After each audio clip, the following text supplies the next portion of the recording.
오랜만에 우리 YDP 우리의 신앙 고백 한번 같이 해볼까요? 제가 하나 하면 우리 함께 읽어주십시오. 하나, 둘, 셋, 넷, 다섯, 여섯. 아멘.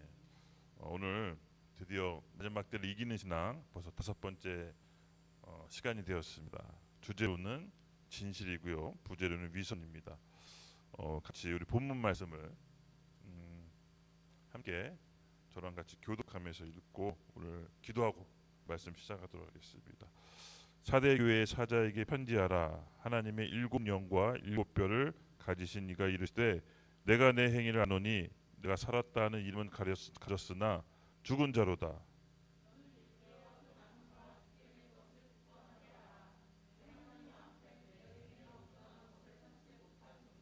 그러므로 내가 어떻게 받았으며 어떻게 들었는지 생각하고 지켜 회개하라.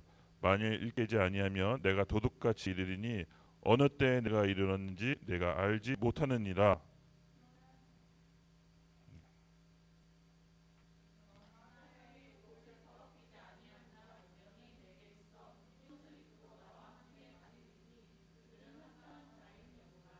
이기는 자는 이와 같이 흰옷을 입을 것이요 내가 그 이름을 위하여 생명책을 결코 지우지 아니하고 그 이름을 내 아버지 앞과 그의 천사들이 앞서 시인하느니라. 귀 있는 자는 성령이 교회들에게 하시는 말씀을 들을지어다. 아멘. 네, 기도하겠습니다. 하나님, 이 시간 우리 마지막 때를 살아가는 우리 교회로서 우리 주님께서 하시고자 하는 말씀을 우리 지식이 아니라 머리가 아니라 우리 마음과 영으로 받기를 원합니다. 이 시간 우리가 함께 모여서 하나님 앞에 예배와 경배와 찬양을 받아주시고 또 우리 삶이 변화되어 이 마지막 때 꼭 필요한 주의 군사로서 일어설 수 있도록 우리를 일으켜 주시옵소서. 마음에 있는 모든 짐들 또 우리 매여 있는 것들 오늘 이 시간 예배를 통해서 모두 다 끊어지고 파쇄되고 미래를 향해 나갈 수 있는 우리 주의 군사들이 될 수 있도록 하나님 일깨워 주시옵소서. 감사합니다. 예수님의 이름으로 기도드렸습니다. 아멘. 성경에 크게 예언서가 두 가지 있죠. 요한계시록과 다니엘서 이렇게 이제 예언서가 있는데 우리 요한계시록을 통해서 지난 네 번 마지막 시대 교회에게 우리 주님이 하신 말씀 이렇게 지금 계속 이제 살펴보고 있습니다. 요즘 유튜브나 SNS에서 여러분 미래에 대한 막 일들 그리고 뭐 투자 그리고 뭐 세계 정세 이런 미래에 앞으로 일어날 일들에 대해서 막 여러 가지 정보와 뭐 영상들이 올라오잖아요, 그렇죠? 저도 가끔 보면 무서워요. 어떻게 해야 되지? 근데 그런 것들을 보다가 하나님께서 딱 일깨주신 게 있었어요. 영성. 그 많은 정보와 미래에 대한 예측보다도 너의 영성이 더 중요하다라는 마음을 저에게 주셨어요. 그래서 그 영성을 주님 어떻게 관리해야 됩니까? 라고 제가 기도를 하면 이 일곱 교회 이 요한계시록의 일곱 개의 모습을 통해서 하나님께서 준비해야 된다는 마음을 주셨어요. 그래서 이것을 이제 로마서 하기 전에 제가 먼저 여러분에게 이제 함께 나누려고 하는 거거든요. 그렇습니다, 여러분. 가장 중요한 건 우리의 영입니다. 하나님은 많은 정보와 지식도 물론 우리에게 필요하지만 우리 영성이 잘 다듬어지는 걸 원하십니다. 그래서 영이 강한 자가 되기를 원하십니다.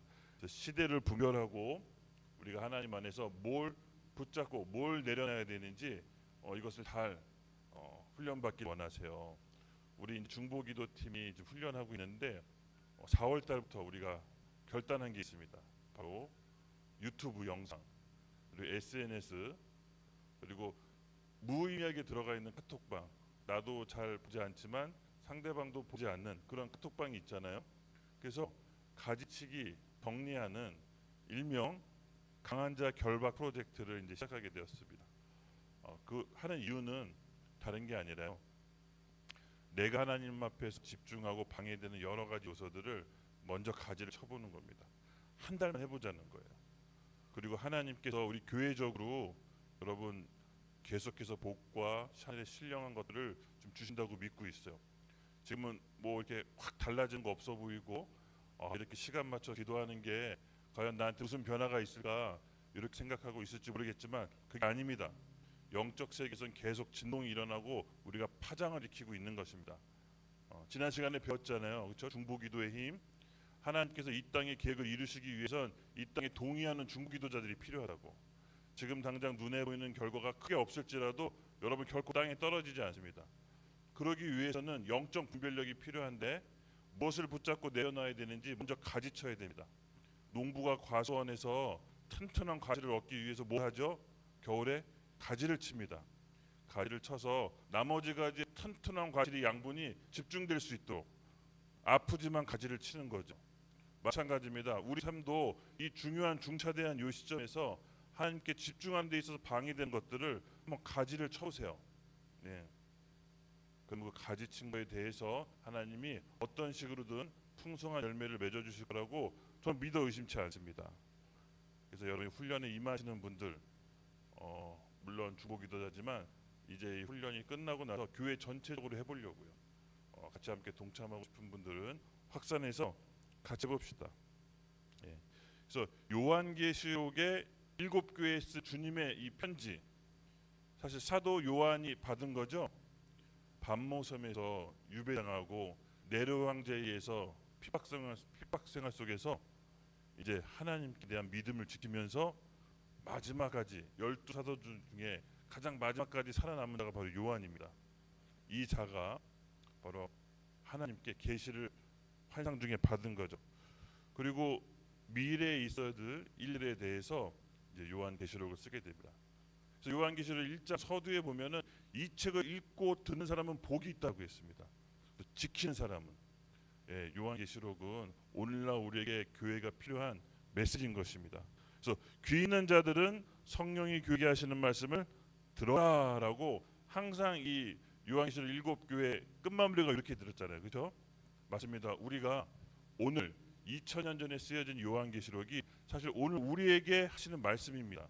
오늘 우리 마지막 때 살아가는 교회가 바로 먼 옛날 요한계시록에 의해서 우리에게 전달되고 있는 겁니다. 여러분 요한계시록을 읽을 때 하나님 제 눈과 귀를 열어주셔서 오늘 저에게 꼭 내가 무엇을 해야 되는지 주님의 음성을 듣게 해주세요라고 갈망하는 마음으로 읽으십시오. 그 망 아래에 감춰진 만나 하나님의 본뜻이 여러분들에게 비춰주실 것입니다. 먼저 본문 말씀을 읽기 전에 이 말씀을 한번 같이 읽어볼게요. 요한계시록 22장 16절입니다. 같이 읽겠습니다. 시작. 나 예수는 교회들을 위하여 내 사자를 보내어 이것들을 너에게 증언하게 하였노라. 나는 다윗의 뿌리요 자손이니 곧 광명한 새벽별이라 하시더라. 아멘. 말씀에 뭐라고 나와 있습니까? 나 예수는 교회들을 위하여 내 사자를 보내어 이것들을 너에게 증언하게 하였노라. 네, 요한계시록은 교회에 관한 책입니다. 그래서 여러분 오늘 우리 요한계시록을 통해서 우리 YDP 교회 우리가 모였죠. 저는 올해 정말 기대가 돼요. 하나님께서 작년에도 정말 다이내믹하게 일하셨잖아요. 올해는 더 다이내믹하게 일하실 것 같아요. 벌써 조짐이 예사롭지 않습니다. 요한이 주님의 음성을 듣고 이 요한계시록 제가 이따가 같이 살펴볼 텐데 뒤를 돌아본 장면이 요한계시록에 나옵니다. 그때 주님의 큰 음성이 들리는데 딱 요한이 뒤로 봤더니 뭐가 보였을까요? 금초대가 보입니다. 금초대. 금초대를 거니시는 예수 그리스도를 보세요. 그리고 나서 요한이 묘사한 장면이 요한계시록 2장에 쫙 있습니다. 정말 판타스틱해요. 정말 다시 오실 예수님이 이런 모습인가? 그렇게 그려지기도 해요. 말씀을 같이 함께 읽고 그 부분에 대해서 조금 잠깐 설명해 줄게요. 1장 12절에서 20절인데 함께 읽겠습니다. 시작.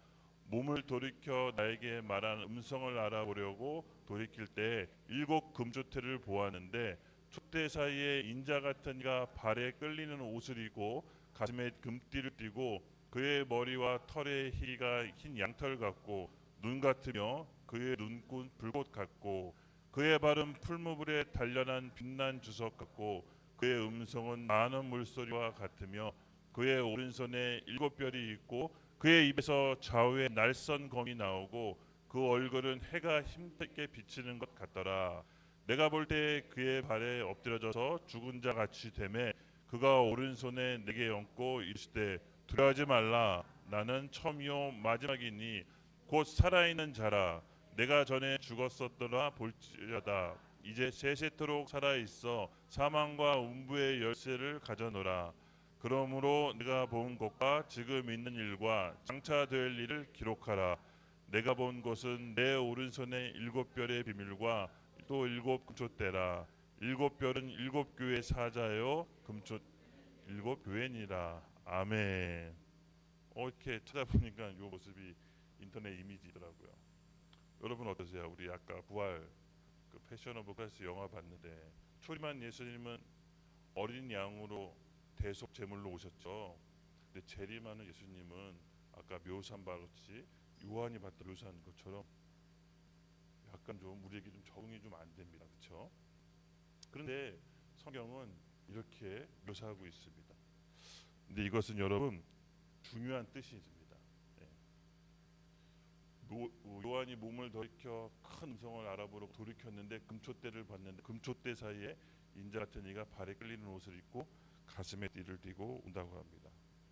그리스도는 바로 교회 사이로 언제나 우리와 함께 계신다는 겁니다. 금초대는 교회를 뜻합니다. 여러분 금초대 사이는 인자 같은 이가 오늘 우리가 두세 사람이 모인 것에 여기 예수님이 함께 계시다는 것을 믿으시죠? 네, 맞습니다. 금초대의 인자는 늘 교회를 돌보시는 예수님을 뜻합니다. 그래서 구원받은 자는 여러분 꼭 교회 몸된 공동체 안에 들어가게 돼 있습니다. 요한이 뒤돌아봤을 때 예수님 자신이 요한에게 보여주고 싶은 모습이 금초대에 다니는 예수님인 것입니다. 그 뜻은 뭐냐? 바로 언제나 교회와 함께 있겠다는 뜻입니다.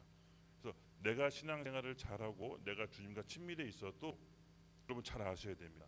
예수님 어디에 계시죠? 교회 사이를 가지는 인자 같으니. 그래서 우리는 신앙생활을 잘하면 할수록 사실은 교회의 몸된 공동체 안에서 몸을 이루어가야 되는 것입니다. 왜? 예수님은 교회와 함께 계시기 때문에. 그래서 가끔 이런 얘기 있어요. 저도 한번 유튜브로 들었던 것 같은데 내가 예수님하고 친밀하고 신앙생활 잘하면 굳이 교회는 안 가고 유튜브로 해도 된다. 뭐 이렇게 해서 막 메타버스 교회 굳이 안 가도 이렇게 메타버스를 통해서 교회를 이룰 수가 있다. 미래의 교회 제도는 그렇게 변하게 될 텐데 우리가 거기에 맞춰서 교회의 형태도 마음껏 변해야 된다. 어떻게 좀 제가 고민이 됐어요. 근데 제 스스로 신학적인 결론이 났어요. 왜냐? 교회의 가장 구성 요소, 기본적인 요건은 뭐죠? 두세 사람이 모여야 됩니다. 두세 사람이 모인 곳에 그들과 함께 있겠다는 예수님의 말씀이 있어요. 그리고 어떤 세상과 같이 하지 말고 모이기를 패하지 말라고 했어요. 이 두 구절 말씀이 전 딱 들어오면서 그렇지, 교회는 예수님과 함께 계시는 것이 교회지. 그러므로 세상이 급변하고 또 다른 코로나 같은 사태가 또 오더라도 우리가 모이기를 패하지 말고 몸된 교회를 지켜나가야 되는 것입니다. 바로 요한계시록 1장에는 촛대 사이를 걸으신 예수님은 바로 우리와 함께 계시는 예수님을 뜻하는 겁니다. 그래서 7교회에 나타난 그리스도의 모습, 약간 제가 지난 4강을 한번 정리해 볼게요. 첫 번째 에베소의 교회 그리스도 모습은 어땠죠? 오른손에 7별을 붙잡고 7금초대 사이를 다니신 분. 두 번째 서머나, 죽었다가 살아나신 분. 세 번째 버가모, 좌우에 날선 검이 나오시는 분. 네 번째 두아디아, 눈이 불꽃 같고 발에는 빛난 주석과 같은 분. 이렇게 사도 요한이 예수님을 봤어요. 근데 여러분 여기서 중요한 게 있습니다. 보여주시는 분이 이렇게 사도 요한에게 보여주셨어요. 그래서 예수님의 이 부분적인 모습은 사실 예수님의 성품을 보여주시는 거예요. 회개망측한 모습이 아니라. 네, 여기 보시면 입에서 나오는 낯선 검, 조금 줄여주시겠어요? 제 귀가 아프네. 네. 너무나도 예리해서 칼 같은 그 말씀. 뭘 뜻할까요? 우리의 생각, 우리의 감정, 또 세상적인 생각, 하나님에 대한 생각, 이것을 가르고 찌르고 쪼개는 예수 그리스도의 분명한 음성을 말하는 겁니다. 그리고 풀무에 차가운 주석과 관련된 발, 뭘 뜻할까요? 주석과 단련된 발. 여러분 쇠를 이렇게 단련할 때 뜨거운 물에 한번 달궜다가 찬물에 두고 달궜다가 찬물에 두고 그러잖아요. 철을 강화시키는 거거든요. 근데 예수님이 그렇게 풀무에 단련한 발, 주석과 같은 단련한 발. 이것은 뭐냐면요, 그의 삶, 십자가의 고난과 죽으심, 그리고 앞으로의 재림하심. 그의 생의 삶 전체가 그리스도와 십자가 고난된 삶을 말하는 겁니다. 우리도 그 삶이 그리스도와 함께 고난의 십자가를 가야 된다는 것입니다. 그 단련된 삶을 얘기해요. 그리고 이 세상에 속해 있지만 이 세상에 전혀 속해 있지 않은 주님의 음성, 그리고 주님의 기준, 그리고 그분의 성품에 대한 온전함, 그 생각이 온전하기 때문에 우리도 그 안에서 자라나면 하나님 안에서 온전한 생각을 갖게 됩니다. 그래서 부활 생명, 아까도 얘기했지만 죽고 부활하신 그 생명이 또한 우리에게도 전달됩니다. 이처럼 교회에게, 일곱 교회에게 보여주신 이 모습들이 사실은 예수님께서 나타내고 싶은 성품인 것입니다.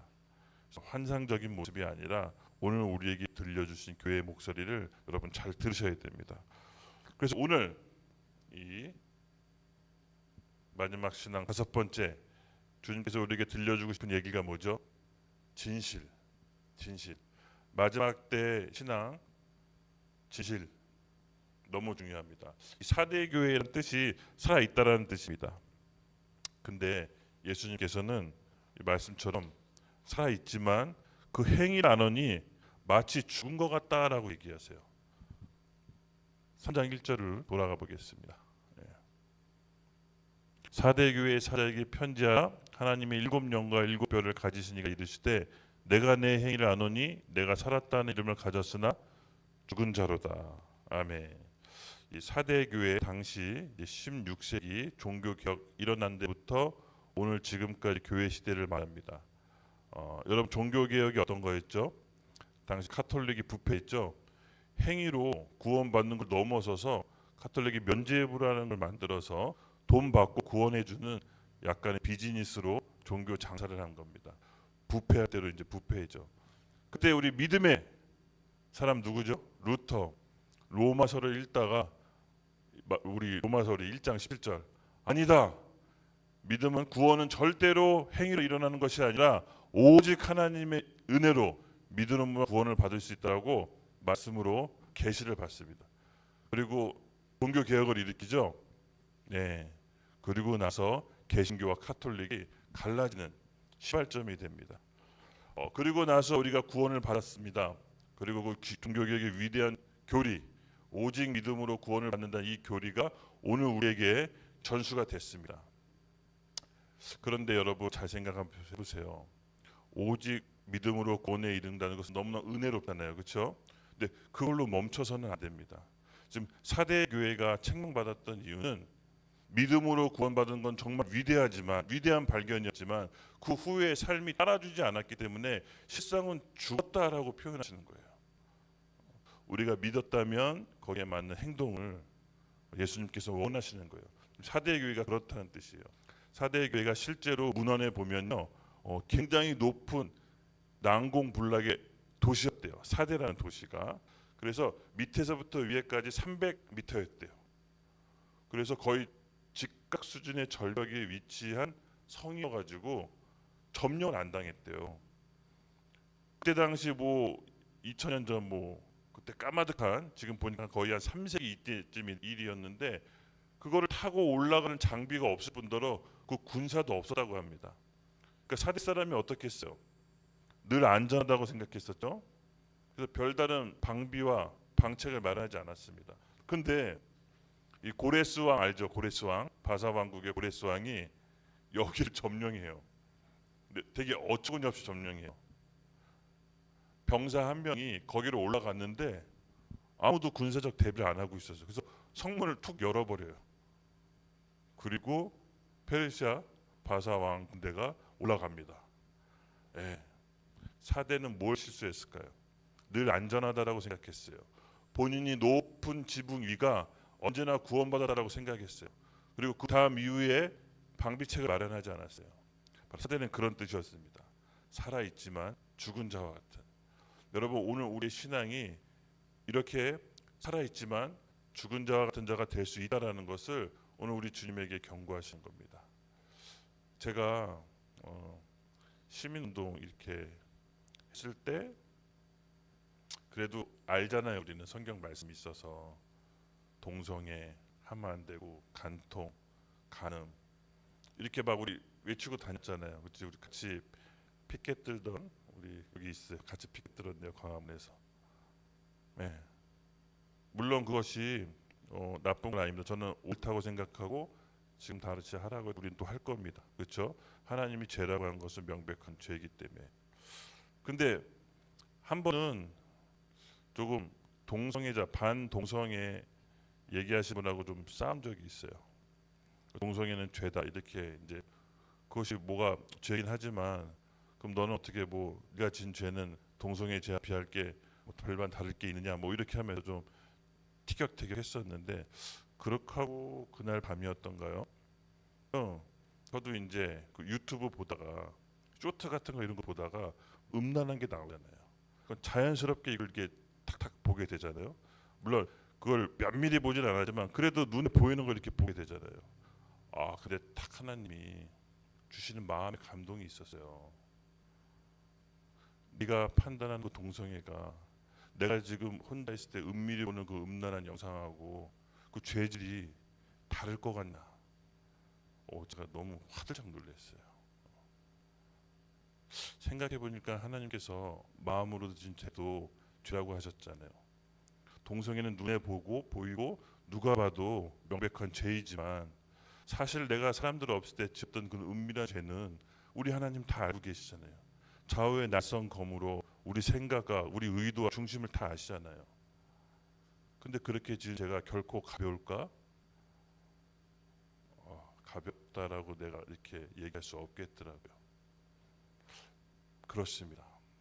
이 사대 교회가 했던 실수는 뭐냐면 본인은 당연히 구원받았다라고 생각했어요. 본인은 당연히 천국 간다라고 생각했어요. 그런데 그 마음속에 있는 삶과 행위는 사실은 본인들이 정죄했던 죄인들하고 별반 다르지 않았어요. 그걸 모르고 있었던 거예요. 마치 제가 그랬던 것처럼.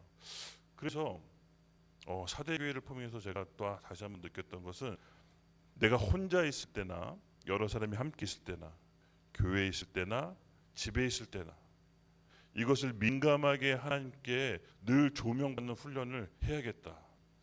이렇게 시편 말씀 고백을 같이 하면서 진짜 이 영이 또 살아나더라고요.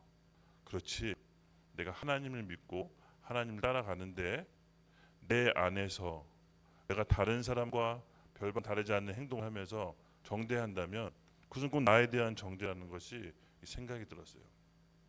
여러분, 사대교회처럼 우리가 이런 실수를 하면 안 됩니다. 그렇다고 해서 동성애를 옹호한다는 건 아닙니다. 동성애는 죄고 반드시 반대해야 됩니다. 그러나 우리가 수많은 은밀히 짓는 죄들도 결국 동성애자들의 죄와 별반 다르지 않다라는 거예요. 특별히 그들의 죄는 너무 무겁고 우리가 마음속으로 하는 시기, 질투, 미움이 가볍다? 저는 그렇게 보지 않아요. 하나님이 명확히 알려주셨어요. 결코 가볍지 않다라고. 형제에게 나가라고 하거나 미워하면 지옥불에 던져진다고 마태복음 5장 22절에 나와 있잖아요. 그렇죠? 예. 동성애 보고 지옥불 간다는 말은 없어요. 하나님은 정확히 아세요. 우리 생각, 의도, 혼자 있을 때 무슨 생각하는지, 뭘 보는지 하나님은 정확히 아시고 마지막 날에 결산하십니다. 예.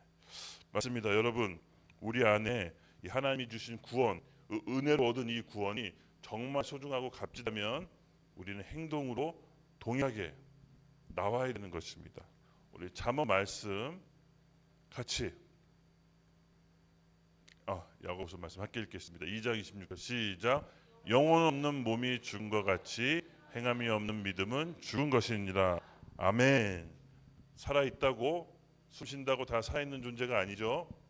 내가 은혜로 구원으로 믿음으로 은혜로 구원을 얻었다면 거기에 맞는 우리 행위가 뒤따라야 됩니다. 그것이 오늘 주님이 사대 교회에 요구했던 것처럼 오늘 우리 교회에게도 요구한다라고 저는 믿습니다. 그래서 믿음과 행위가 일치된 온전한 구원으로 우리 달려나갑시다. 포기하지 맙시다. 괜찮은 것 같아요. 사실 지금 살다 보니까 내가 어떤 거짓말을 하거나 내가 남들과 속여서 이중적인 모습이 보여졌을 때 드러나는 게 감사하더라고요. 사실 드러나는 게 감사해요. 잠언에 이런 말이 있던가요? 전도서인가? 자기를 속이는 저울추는 사실 크게 더 심판받는다, 이런 말이 있었던 것 같아요. 그러니까 내가 거짓말하거나 남을 속이는 거 드러나는 건 회개하고 고침받을 기회가 있지만 자기 스스로 자기를 속이면 이건 고침받을 수도 있는 게 아니잖아요. 그렇죠? 그래서 차라리 뭐가 좀 들춰나고 밝혀져서 회개할 수 있는 길을 얻는 게 저는 내 영혼을 위해 훨씬 안전하다고 봐요. 예. 그래서 하나님께 주님 고쳐달라고 기도 여러분 하시면 남 앞에 밝히 드러나는 일이 있을 수도 있는데 아멘 하십시오. 감사하십시오. 근데 이런 기도할 때 좀 담대하고 마음이 준비되시 하십시오. 진짜 밝히 드러나더라고. 그래서 우리 하나님 앞에서 온전하게 행할 될 것을 예수님의 이름으로 축복합니다. 예. 그래서 2절 이거 제가 넘기려니까 참 이게 저기 하네요. 그렇죠? 2절 너는 일깨어 그 남은 바 죽게 된 것을 굳건하게 하라. 내 하나님 앞에 내 행위에 온전한 것을 찾지 못하였느라. 아멘. 요번에 좀 칭찬을 하시려고 했던 것 같은데 칭찬이 아니라 뭐죠? 종지부죠. 맞아, 넌 이런 놈이야 하고 한 번 더 되새김질해 주십니다. 일깨워. 여러분, 일깨우다, 이게 헬라어 원어 보니까 그에 고래온, 정신 차리고 있다, 이런 뜻이래요. 일깨워, 이 말은 뭐냐면 너 지금 정신 차려야 된다.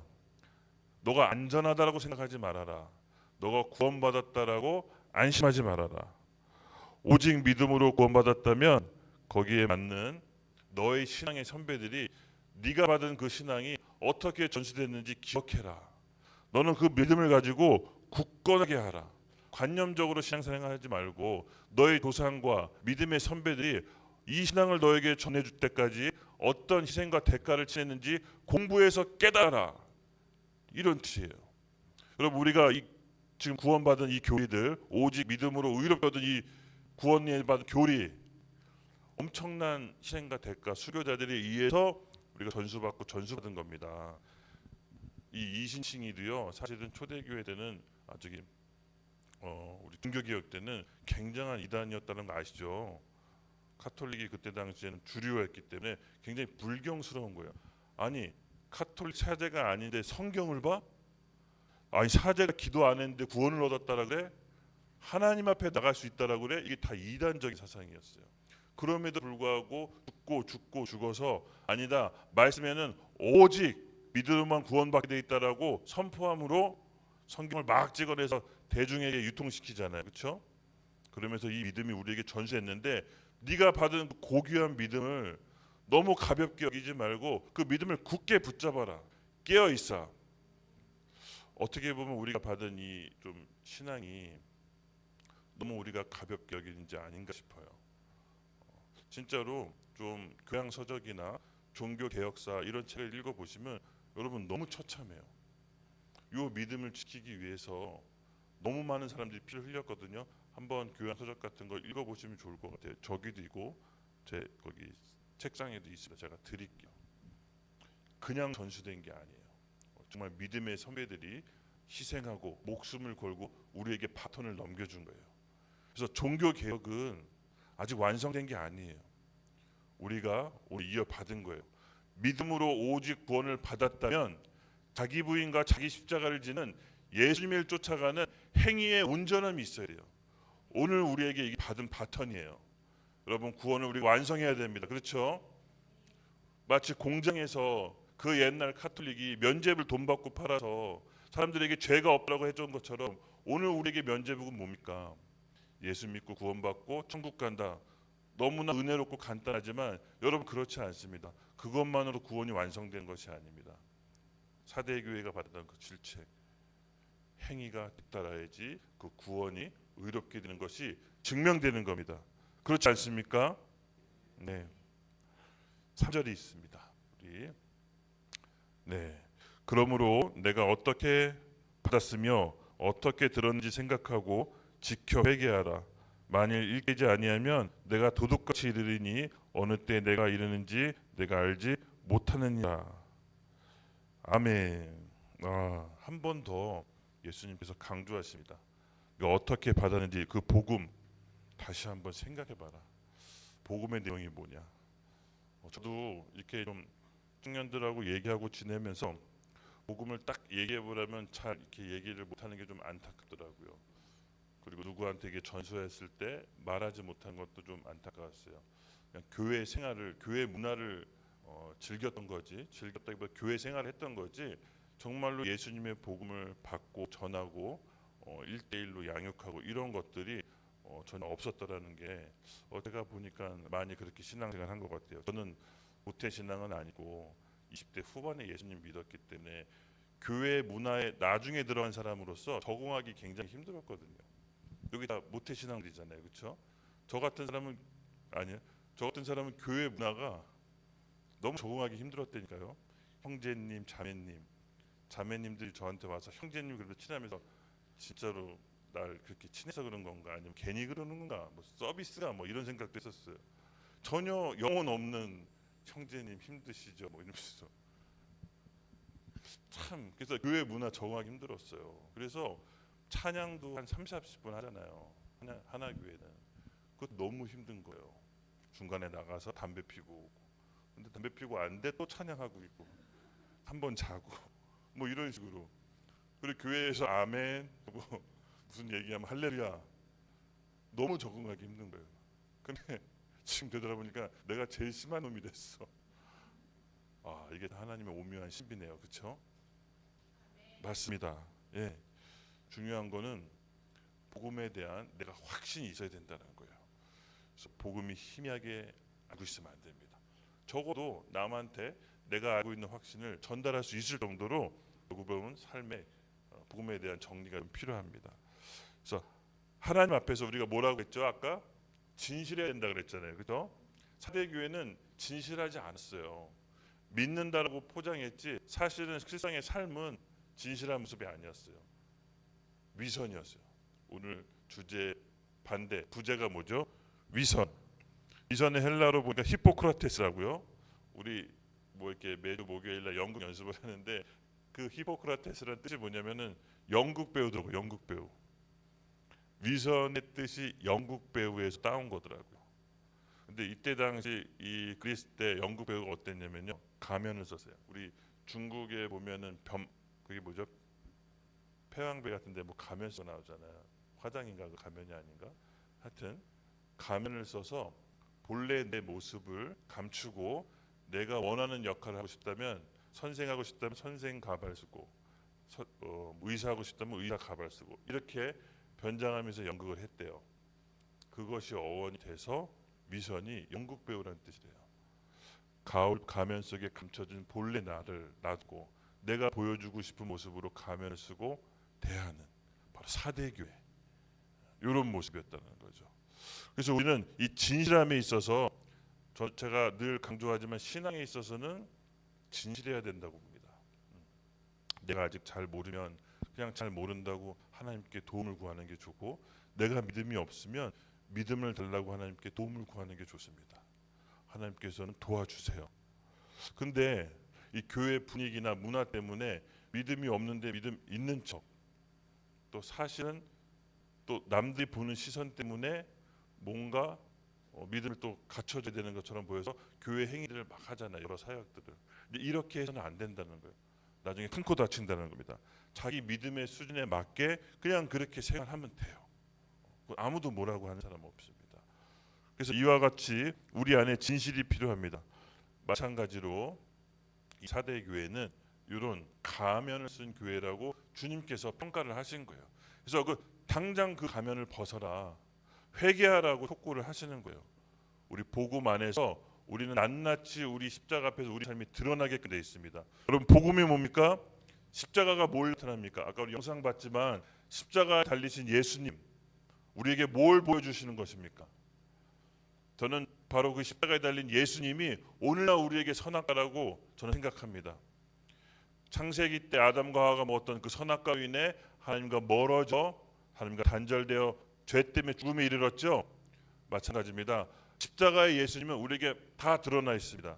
그래서 예수님을 받아들이지 않는 것이 선악과를 먹는 것이고, 예수님을 받아들이는 것이 바로 선악과를 먹지 않는 것입니다. 여러분, 십자가의 공유와 사랑이 같이 있다는 걸 아셔야 돼요. 좀 우리 기독교 개신교 문화 중에 좀 그런 게 있어요. 은혜와 믿음이 강조되다 보니까 하나님 경외함과 하나님의 두려움에 대한 부분이 좀 약화되는 게 없지 않아 있어요. 일단 하나님은 여러분 어떤 존재여야 되냐면은 두려움의 존재를 먼저 깔고 그 안에 사랑을 받는 게 조금 더 우리 영혼에 안전합니다. 과거 우리 성막기도 배웠지만 제사장, 대제사장이 1년에 한 번씩 지성소에 들어가잖아요. 그래서 죄가 있으면 그 하나님 임재 앞에 견디지 못하고 죽게 됩니다. 그래서 하나님을 대면한다는 건 굉장히 두렵고 무서운 거예요. 하나님의 속성상 거룩하셔서 죄와 섞일 수가 없습니다. 조금이라도 죄가 있으면 그걸 해결하지 않고 하나님을 만난다는 것은 죽음을 의미합니다. 하나님의 속성, 죄에 대한 반드시 죽음이 따라오는 하나님에 대한 공의가 있는 거예요. 그 공의, 하나님이 말씀하시면 변개하실 수 없습니다.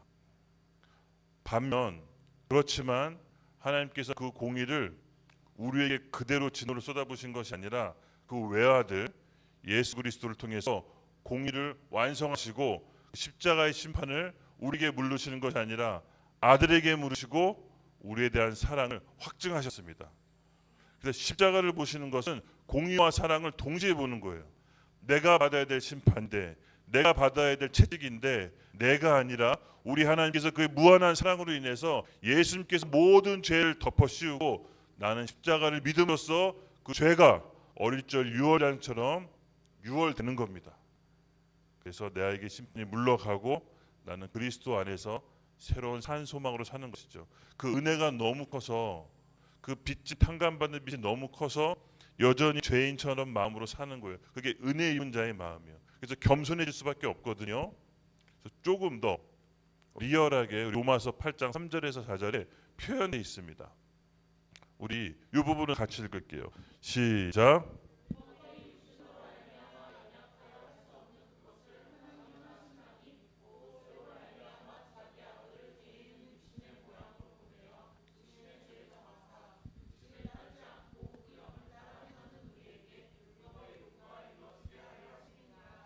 아멘. 제 평생 말씀과도 같아요. 제 평생 말씀이 마태복음 6장 33절인데 저는 이 부분이 너무 은혜로워요. 로마서 8장 3절 4절.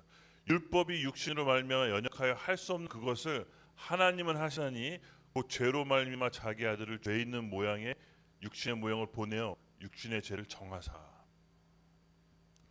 예수님은 죄를 알지도 못하고 죄를 지은 적도 없다고 하셨습니다.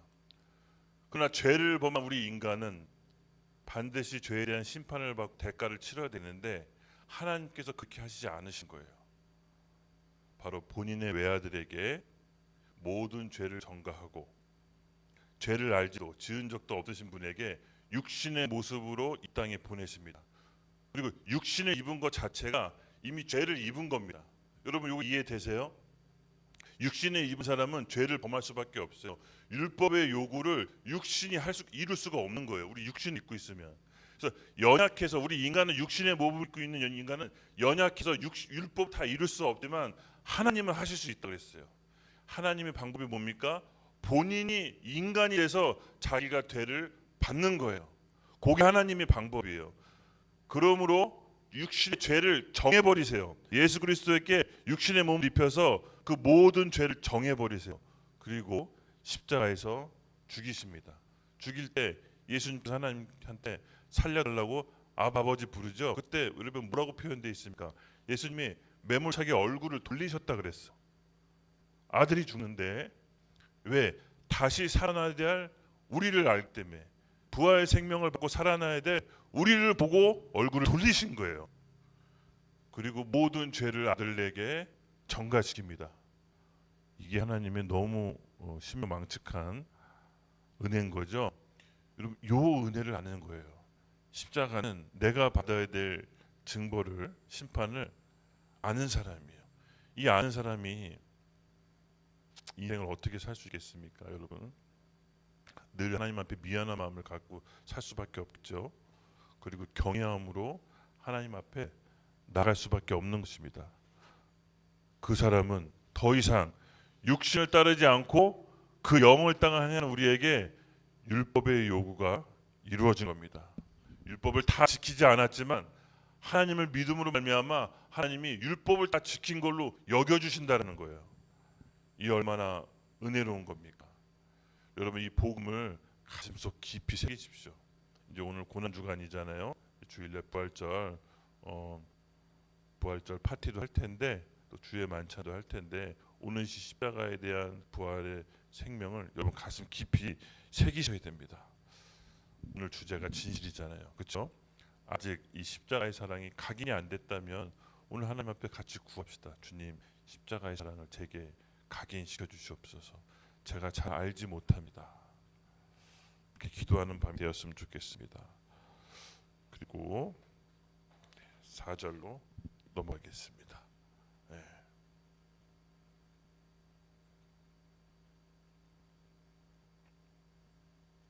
요한계시록 3장 4절 읽겠습니다. 그러나 사대의 그 옷을 더럽히지 아니한 자 몇 명이 내게 있어 흰 옷을 입고 나와 함께 다니리니 그들이 합당한 자인 영고라. 아멘.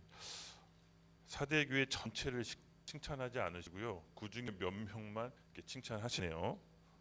성경에 보면은 사대의 그 옷을 더럽히지 않은 자 몇 명이 내게 있어 흰 옷을 입고 나와 함께 다니리니. 예. 사대 교회 전체, 그래도 그렇게 이중적인 신앙생활을 했지만 그 중에서도 몇몇은 신실하게 지실하게 신앙생활을 했던 것 같습니다. 성경에서 여러분, 흰 옷은 뭘 뜻할까요? 우리의 옳은 행실을 뜻합니다. 우리 행함과 생활이 일치된 것을 뜻하는데, 옷이 더럽혀졌다는 것은 믿음과 행함이 일치되지 않았다는 걸 이제 뜻합니다. 흰 옷은 그 행함이 옳은 사람들에게 흰 옷을 입혀줍니다. 우리도 이 흰 옷을 열심히 입어야 되지 않겠습니까? 빨아서 입읍시다. 그리고 사대 교회는 일반적인 칭찬이 아니라 특정 소수에 대한 칭찬인 것입니다. 그래서 흰 옷은 순교를 상징하며 믿음의 삶을 사는 사람들에게 주님께서 인정해 주시는 옷입니다. 그래서 여러분, 이기는 자, 5절에 우리 같이 읽어볼게요. 이기는 자가 나옵니다. 시작. 이기는 자는 이와 같이 흰 옷을 입을 것이요 내가 그 이름을 생명책에서 결코 지우지 아니하고 그 이름을 내 아버지 앞에 그의 천사들 앞에서 시인하리라. 아멘. 네, 우리 드디어 예수님께서 이제 칭찬의 모드로 넘어가셨습니다. 근데 조건이 있죠. 이기는 자여야 됩니다. 이기는 자는 이와 같이 흰 옷을 입을 것이요. 지난 시간 혹시 기억나세요? 이기는 자의 그 세 부류. 요한계시록에 이기는 자가 어떤 자들인지 세 부류가 이제 나오는데, 첫 번째가 이제 흰 천 열매 성도. 우리 신천지 이런 데서 늘 얘기하잖아요. 14만 4천 명. 그들이 이제 이기는 자예요. 천 열매라고요. 그리고 순교자. 마지막까지 짐승에게 우상을 경배하지 않고 표를 받지 않고 그냥 순교하는 자들. 순교자들이 이기는 자의 부류에 들어갑니다. 그리고 세 번째, 흰 옷 입은 무리. 순교 당하지 않았지만 살아남은 자들이 있어요. 순교를 각오하고 짐승에게 경배하지 않고 이마에 표를 받지 않고 끝까지 순교를 지켰던 흰 옷 입은 무리들이 있는데, 이들도 이기는 자 부류에 들어갑니다. 근데 이 세 부류의 공통된 특징이 뭐냐면요, 십자가 앞에서 자아를 죽인 자들입니다. 오늘 우리 교회 생활 가운데 내 생각, 감정을 죽이고 주의 십자가의 길을 같이 쫓아간 자들이 바로 이 이기는 자들이 될 수 있습니다. 그러므로 지난 시간 환란과 큰 마지막에 7년 대환란 핍박은 우리가 인간적으로 견딜 수 있는 수준이 아니라 그랬죠. 기억나시죠? 그릇을 준비해야 된다고. 그릇을 통해서 마지막 때 성령이 부어졌을 때 그 성령의 힘으로 환란을 넉넉히 통과한다 그랬잖아요. 그러니까 맨정신으로 살아갈 수 없는 세상이에요. 너무 충격적이어서. 근데 그릇은 어떻게 준비됩니까? 우리 교회 시대에, 우리 일반 이 성령의 시대에 자기를 부인하고 자기 십자가를 지는 연습을 해온 사람들, 하나님 앞에서 내 의지를 꺾고 내 생각을 꺾고 주의 길 따라 순종해 본 사람들이 그릇이 조금씩 넓어지다고. 근데 이거 인간적으로 할 수 있어요. 의지로 처음에는 지식으로는 알아서 그런 상황이 오면 인간적으로 할 수 있어요. 근데 그게 필요 없는 게 아니라 그게 시작이에요. 그게 시작이에요. 그렇게 먼저 하는 거예요. 그럴 때 성령께서 도우시는 거예요. 욥이 어떻게 도왔다 그랬죠? 꾸준함과 성실함으로 하나님께서 강하게 해준다 그랬잖아요. 그렇죠? 욥은 마지막 때 환란을 통과하는 인물의 상징이에요. 마지막 때는 특별히 잘못한 게 없어도 환란이 온다라 그랬어요. 그렇죠? 그렇습니다. 여러분, 흰옷 입은 무리, 비록 순교하진 않았지만 순교적인 마인드로 그리스도의 날까지 자기 부인과 자기 십자를 지는 사람에게 이기는 자로 하나님께서 세워주세요. 그리고 흰옷이 있습니다. 그리스도인에게 두 가지 옷이 있습니다. 제가 두 가지 옷을 좀 정리해 볼게요.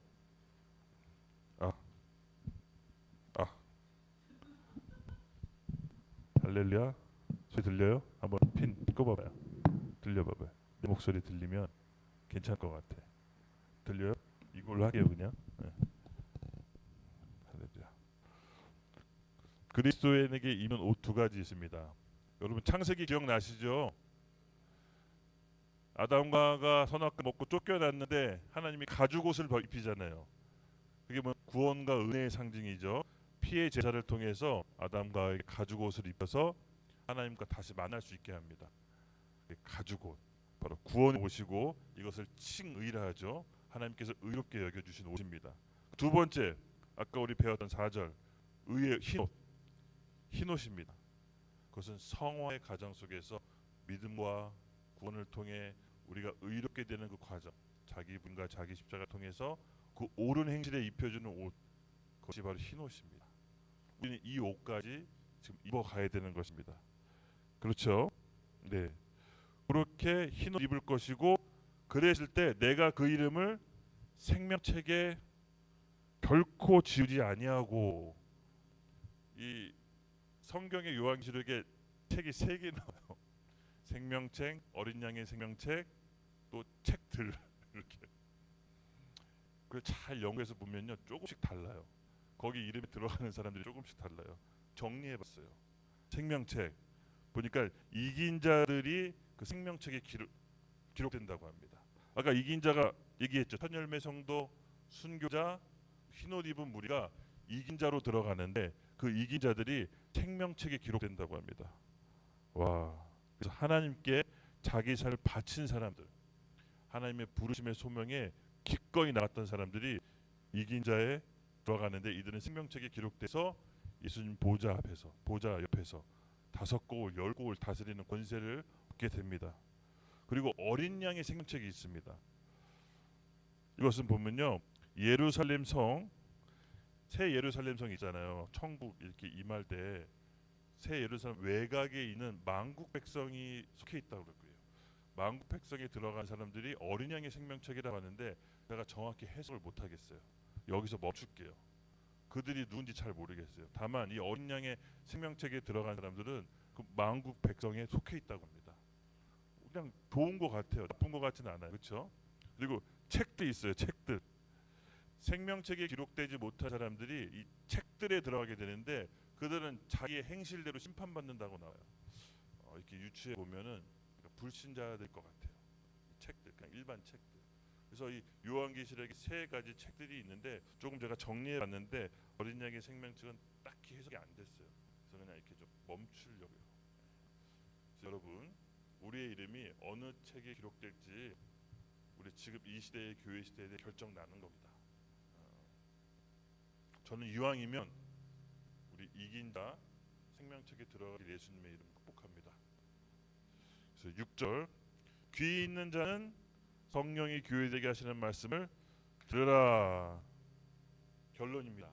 우리 같이 찬양 나오셔서 기도할 텐데요. 마지막에는 항상 예수님께서 귀 있는 자는 성령이 하시는 목소리를 들으라고 했죠. 여러분 오늘 어떤 음성의 주님의 음성을 들었습니까? 각자 들은 음성이 아마 달랐을 겁니다.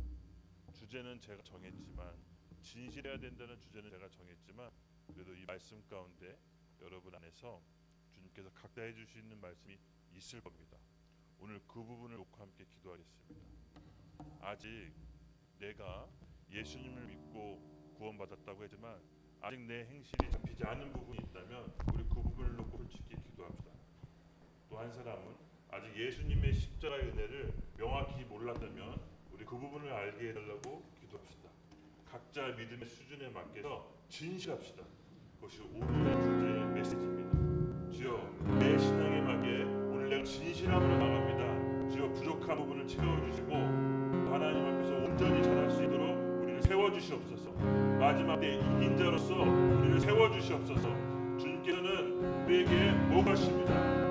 진실해라, 진실해라. 그리고 오늘 우리가 함께 나아갔을 때 우리 하나님 앞에 명확히 또 겸손히 나갑시다. 주여, 진실하게 나가는 자들에게 하나님의 은혜를 부어 주시옵소서. 처음 복음을 가지고 오늘 우리가 지켜나가겠나이다. 진실된 신앙을 살아갈 수 있도록 우리 같이 일어서서 주여 기도하면서 주님께 헌신하며 나가겠습니다. 주여,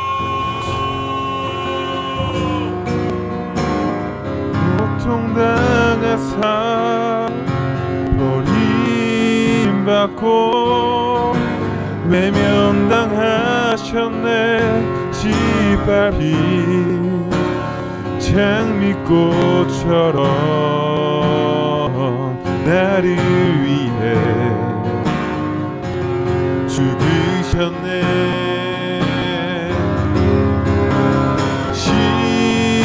십자가 고통당하사 버림받고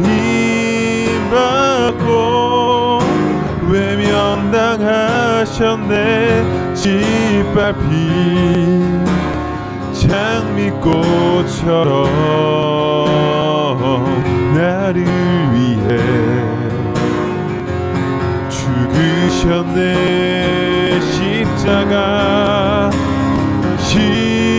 십자가 고통당하사 버림받고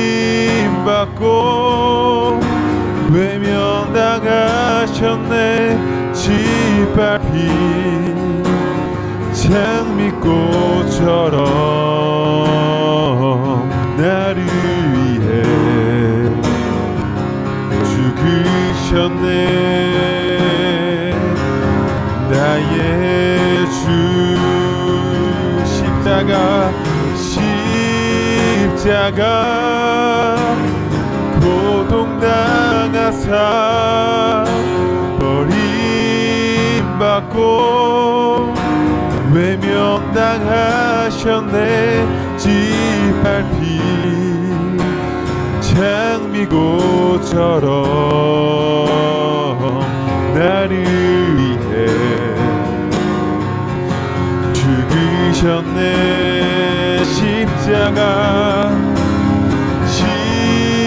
십자가 고통당하사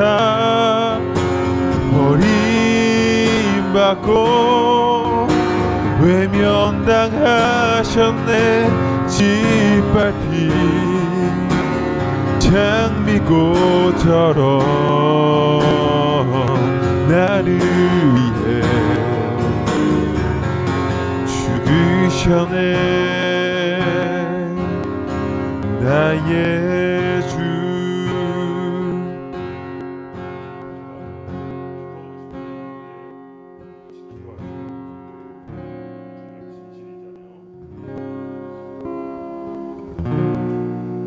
하나님 앞에 진실합시다. 어떤 거냐면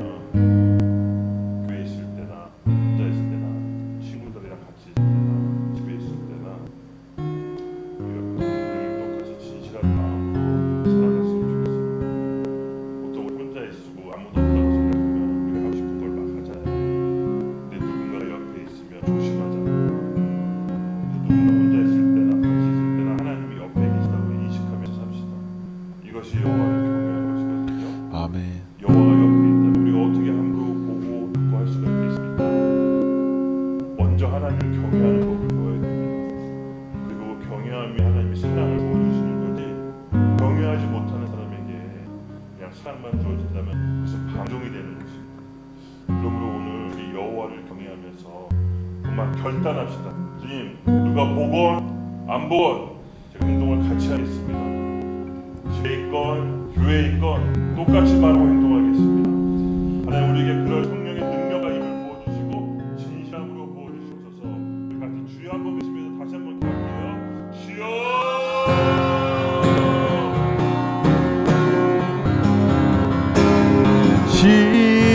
십자가 고통당하사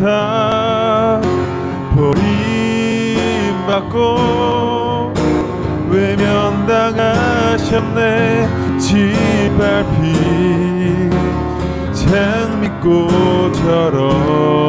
장미꽃처럼 나를 위해 죽으셨네.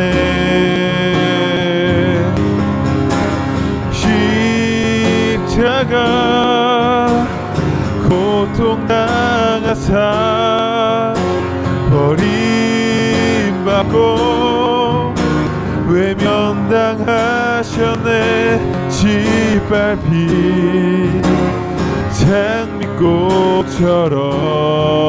장미꽃처럼 나를 위해 아멘 죽으셨네. 십자가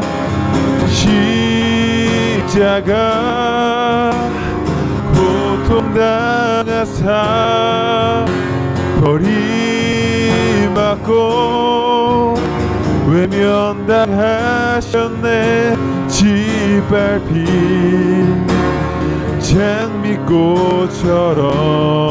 장미꽃처럼 나를 위해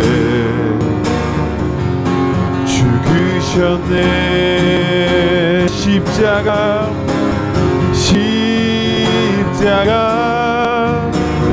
고통당하사 버림받고 외면당하셨네.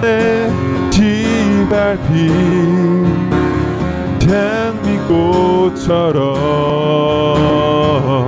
나를 위해 죽으셨네. 나의 주. 우리 마음을 가지고 진실하기로 헌신하고 결단한 우리 청년들에게 성령의 힘을 더하셔서 하나님 안에서 온전한 흰옷 입은 무리가 될 수 있도록 이끌어 주시옵소서. 세상이 급하게 변하고 있습니다. 악으로 치닫고 있습니다. 주님, 우리에게 더욱 필요한 것은 하나님의 경외함과 하나님을 사랑하는 것입니다. 이 양날의 축이 늘 우리 삶 가운데 균형을 이루게 해주시고 하나님을 사랑하고 경외함으로 하나님 앞에서 온전한 사람이 될 수 있도록 우리를 이끌어 주시옵소서. 감사합니다. 오늘 예배도 주님께 올려드립니다. 기뻐 받아주시옵소서. 예수님의 이름으로 기도드렸습니다.